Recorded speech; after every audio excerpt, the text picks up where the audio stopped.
Day 2 of Perspectives 2022. We're here now to be hearing from Douglas Holmes. I'm very excited about every speaker. Again, I'm a broken record again, but I've been excited for 2 whole days now. Now I might just give it about half a minute. We'll just give people that chance to get in. All sorts of button pushing going on from everyone involved in this couple of days. So I will just say welcome back, everyone. Get ready for Douglas. Get yourselves comfy. Computer speakers on. I think everyone's filing in. I'll just check my boxes. Yeah. All right, and Douglas and I were just having a lovely chat backstage, and we'll have to continue that another time, Douglas. So, look, maybe I'll get us going, because I really would like to get Douglas started, but I'd love to give you a little bit of an introduction. Douglas Holmes has an OAM, Order of Australia medal, so it's just a real privilege to also get to hear your views as well, because we have different speakers from so many different backgrounds. So it is lovely to come and hear about SUPER CRO, because I know you're going to give us a wonderful presentation about SUPER CRO, and it's I think everyone's going to find this really really interesting. I'm really excited. Douglas is a historian and a researcher, and also still a student, I believe. You're continuously learning, Douglas, and you're the founding member of SUPER CRO. I believe that was a charity registered in 2018. Yeah, nodding, thank you, Douglas. And you have been working across the field since about 1992, and you have done 6 years as an executive officer of a community advisory group and council as well, and you won the Exceptional Contribution Award for THEMS at the MHS. I should avoid acronyms. The Mental Health Services, a big conference organisation, and you have won an award with THEMS, and you have done some work with is it the Alive Research Centre? So I'm doing a lot of things from memory, Douglas, and I've got bits of paper all over my office here. So I'm going to shut up and let Douglas take it away, because we want to get as much content from Douglas as possible. So thank you, Douglas, and off you go. Thanks, Zoe. My name's Douglas Holmes. I'm actually on the lands of the Awabakal people, which is around the Lake Macquarie area and the Hunter in Newcastle. And the image you can see behind me is on Warramai land, and it's one of the places that we had a recovery camp back in 2015. So today I'm just going to give you some information about SUPER CRO. It's an acronym for a charity that came out of some work that we're doing at St Vincents Hospital, and it's an acronym for service users participating, educating and researching about consumer-run organisations. And through the presentation, I'm going to share my screen.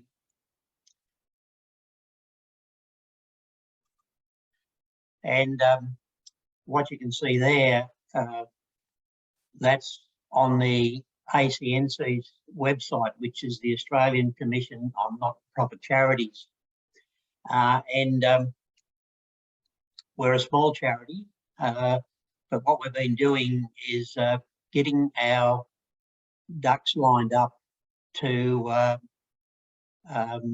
be able to do some of the reporting, statutory reporting that's necessary. And just briefly, I'll take you to our website. And the reason for that is that when we came together, when we started working on this around 2015, we had some 93 people that were involved in developing our mission and our vision. And our mission is around aiding consumers through education, advocacy, collaboration, feedback and equal representation. it's a mouthful of words, but it keeps reminding us that, you know, there's a bit of work still to do. And what we try and do is, for those people who want to get involved, it's around creating a safe space where people who have a lived experience of mental distress or trauma background can come together to support each other in furthering their recovery and join their voices to support improving mental health services. It's a place to receive support, but more importantly, a place to give back, to be of service and contribute to their community.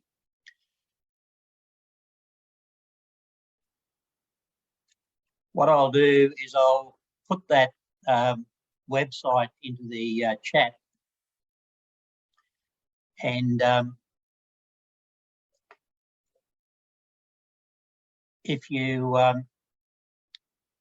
would like to copy it, you can go and have a look. There's a lot of information on there.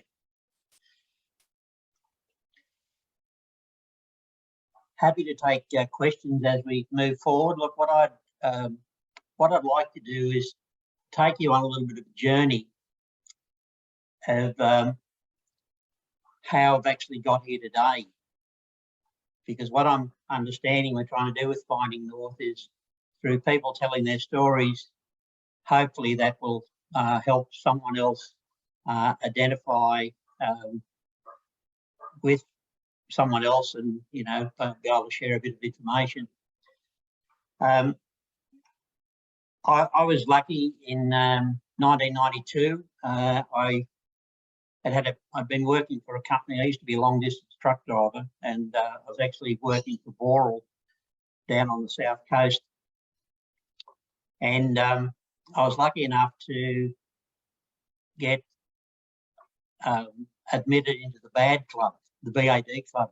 And to do that, it's a pretty exclusive club, because only about 1.5% of the population ever get the opportunity. And it's when you get a correct diagnosis of bipolar affective disorder. And the research around that shows you that on average it takes 10.8 years to actually get that diagnosis. And I knew straight away, once I've seen that figure, that I was above average, because it actually took me 27 years to actually get that journey.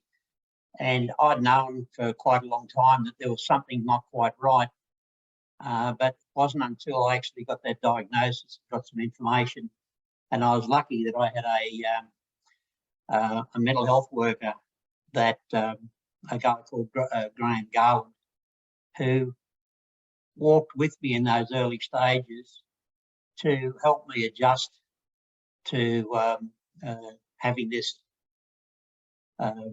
thing that you know, I'd run away from for a long time. And my dad had schizophrenia, and you know, that's another part of my story. One of the things that I did in that first 5 years, and I'm really grateful that I did this, was I actually spent some time working on myself, and I didn't actually get actively involved in participation for about 4 years, and that was up in the Hunter, when they actually had what was called the CCC, which was the Community Consultative Committee. And there was for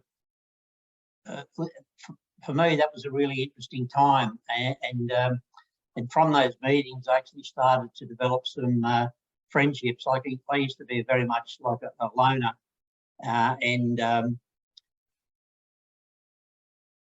to describe myself, I would have been, I could have joined Escapologists Anonymous, because I used to move around a lot, had a struggle with making friends, and you know, and so it went on. What I found out about was the service had actually found this thing called the FEEDS conference. And at that time, they were in the process of starting the Australian Mental Health Consumer Network. And the service sent 4 of us off to Brisbane, all expenses paid, to attend the conference and actually come back and talk about, you know, what what the service needed to do, because it was part of what they called the National Mental Health Strategy. Well, what was interesting, I went, and I'm one of these people that can, for some reason, I'm able to join some of the dots around things. And I just thought to myself, I could possibly get some work out of this. And I remember being on the opening day of the conference, or the second day was when they had the Achievement Awards. And I thought to myself, wouldn't it be great to be able to create something that actually would be considered for, for this award, because of a lot of people in the room. And it actually, there was two other things that actually happened through that time. One was I got to meet Patricia Deegan. And Patricia, it was fabulous, like being there to actually speak to her. And one of the things that she suggested was that through a talk, and she talked about how she felt when she was actually given the diagnosis. And that really resonated with me, because it took me all the way back to 1965. You know, we're now talking 1996, when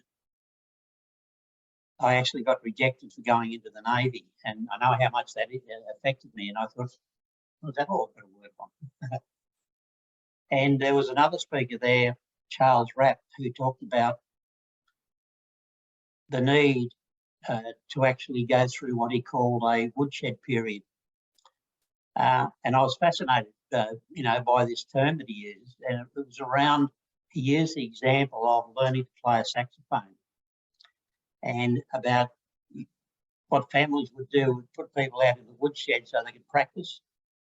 And he said, when you have that large episode, and I'd had that in '92, it takes a little while for you to understand what you want to do with the rest of your life. So I've come away from the conference, I got quite excited. Hunter Health thought I was actually going nanny, because what I'd heard at the conference was there was people actually getting paid in Sydney for doing the same sorts of things that the service was doing, because they thought it was good for us. So I spent a lot of time getting a housing commission flat, and I turned up and got a job. I got two jobs. I don't do things by half. I was one of the first consumers to actually work at Macquarie Hospital. It's a big psychiatric hospital on the North Shore. The second part of that was I was the original consumer advocate for Richmond Fellowship, which has morphed into Flourish Australia. And I was there for, I think it was about 4.5 years.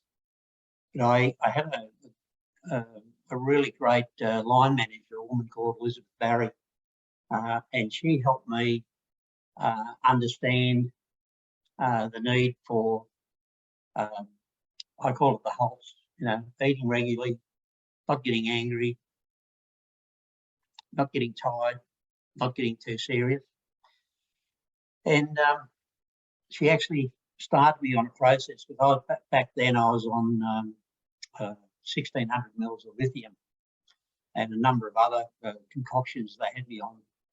And I worked with Elizabeth over 3 years to actually come off that, where I haven't actually had medication since 2000.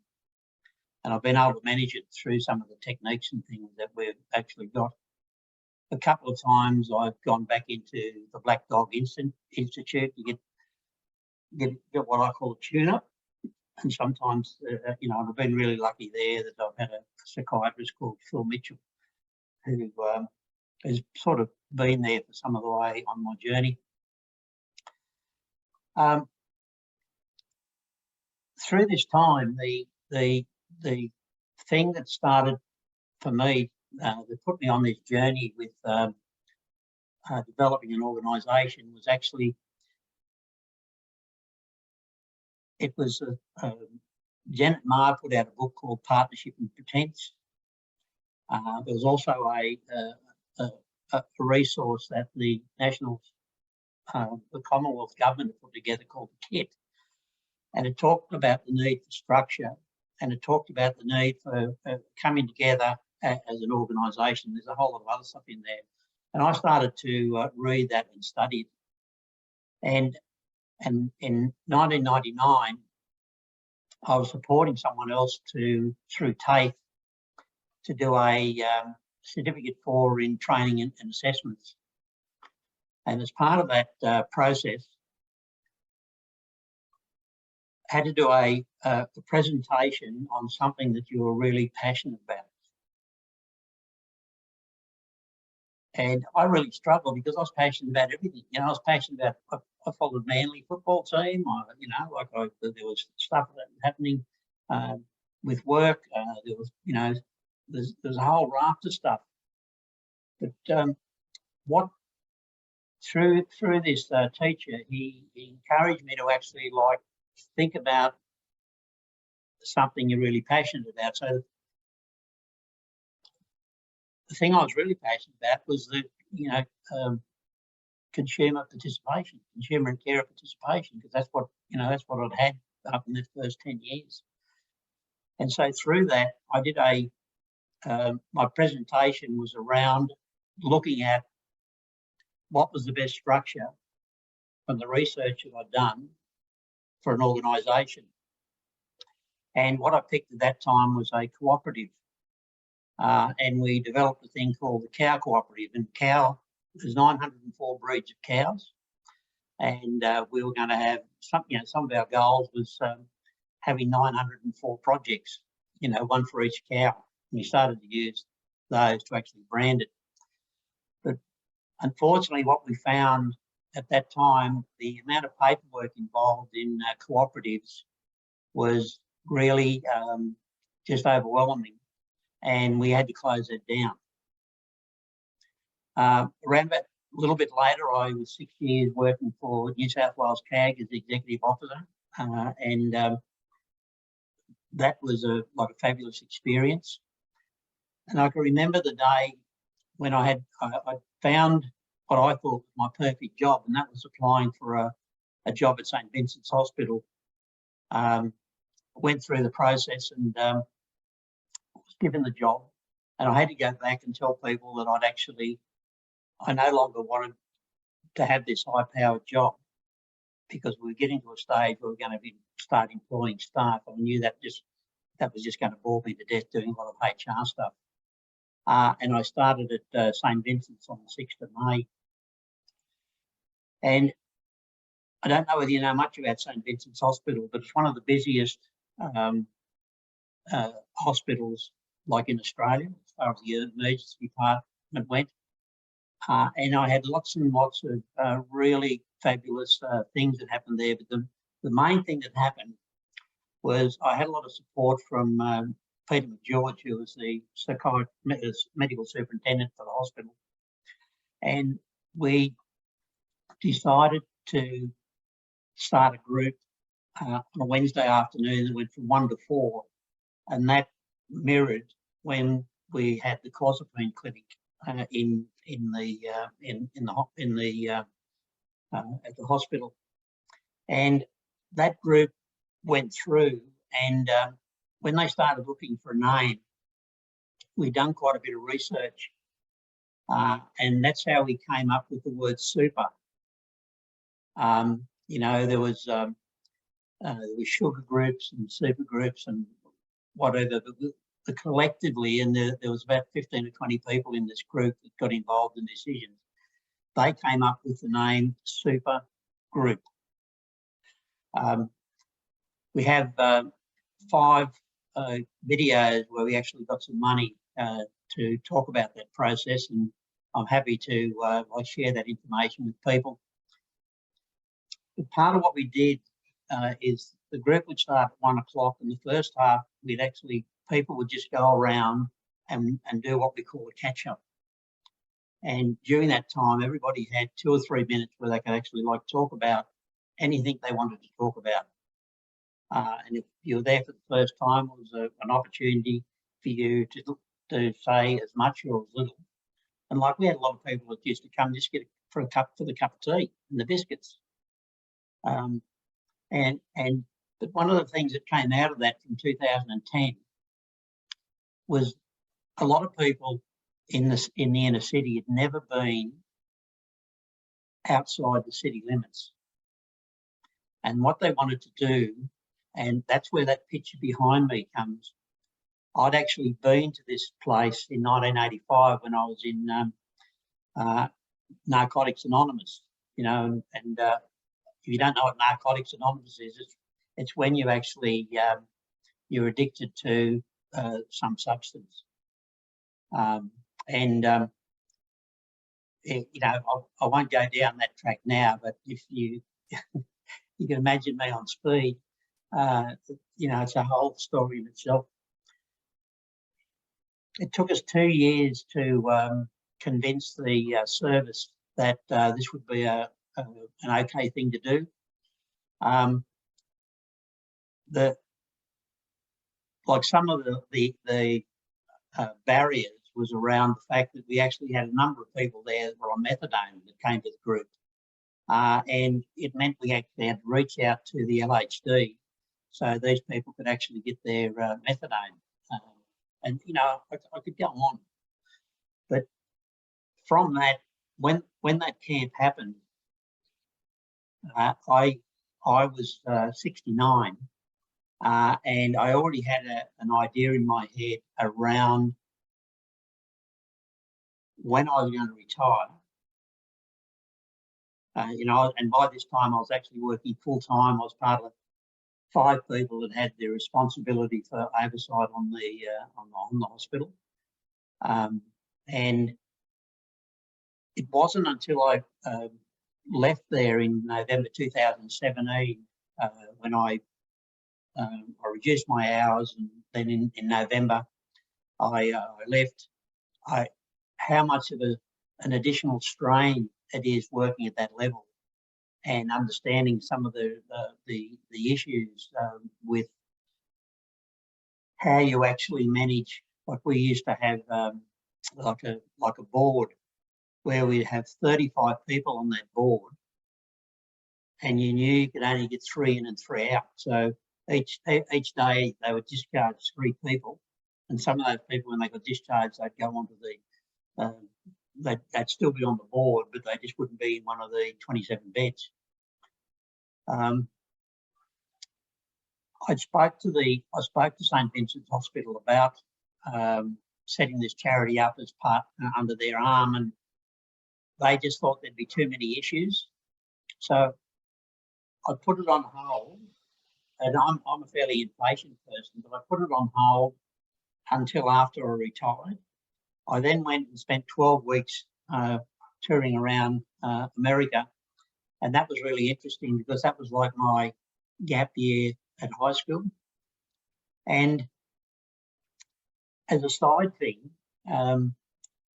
Linda Hennessy and I in 2010, we got permission and got supported to go to a recovery conference in America at Wichita, and people would say, well, why would you want to go to Wichita? And I said, so we could actually see Dorothy Red Shoes. And one of those on Linda's bucket list, that's what she wanted to do, was see Linda, you know, see Dorothy in one of the houses. When we got there, they have 2. So you got one in the east and one in the west. And Kansas is a state nearly in the middle of that. It's about around 2/3 of the size of New South Wales, but they only have a population of 2,200,000. And because I wasn't sure, like with travelling over there, I wasn't really sure how I'd actually handle the long flights. And so what I wanted to know was, if I unravelled, you know, where was I going to get my mental health support from? And Gary Parker, who was the executive officer, he said, no, he said, there's no, they don't have emergency departments, and they don't have like mental health units in our town, Our town's 485,000 people. That's how big Wichita is, right? But what we do have is we have a lot of community support. And I thought, they've got to be joking. How could they run a mental health service without actually having, you know, mental health emergency department?